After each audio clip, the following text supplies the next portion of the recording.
আজকে আমি আর মা একদম সকাল সকাল বেরিয়ে পড়েছি। এখন বাজে হয়তো সকাল 7টা কি 7:30।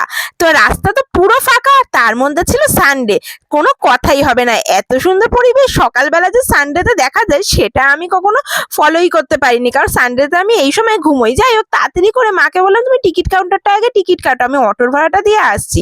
আর ট্রেনের স্টেশনটা এসে দেখলাম যে এটাও পুরো ফাঁকা গাইজ। এত সকালবেলা এরকম অফিস টাইমে যে ফাঁকা থাকে এরকম আমি ভাবতেই পারিনি। তারপর ট্রেনে কিছু চাবির রিংস উঠেছিল, সেগুলো একটু দেখছিলাম, পছন্দ তেমন হয়নি। আমি তারপরে নেমে গিয়েছিলাম শিয়ালদা। শিয়ালদা স্টেশনটা তো মনে হচ্ছিল পুরো যেন সেই কোভিডের টাইমে যেরকম ফাঁকা সেরকম। তাই মা আর আমি দুজনে মিলে হেঁটে গেলাম ধীর গতিতে বাস ধরার জন্য। তারপরে বাস ধরে কিন্তু আমরা চলে এসেছি মহাজাতি সদনে।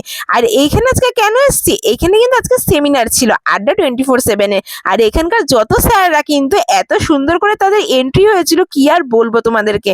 সবটা কিন্তু একটা ভিডিওতে দেওয়া সম্ভব নয়, তাই জন্য আমি জাস্ট ছোট ছোট করে কয়েকটা ক্লিপ তোমাদেরকে দেখালাম। আর আমি আজকে এখানে এসেছি আমার এই প্রিয় স্যারদেরকে, যাদেরকে আমি অনলাইনে দেখি, তাদেরকে একদম সামনে থেকে দেখার জন্য এবং এই অনুষ্ঠানটাতে পার্টিসিপেট করার জন্য। আর এইখানে এসেছিল কিন্তু আর যে সায়ন। তো চলো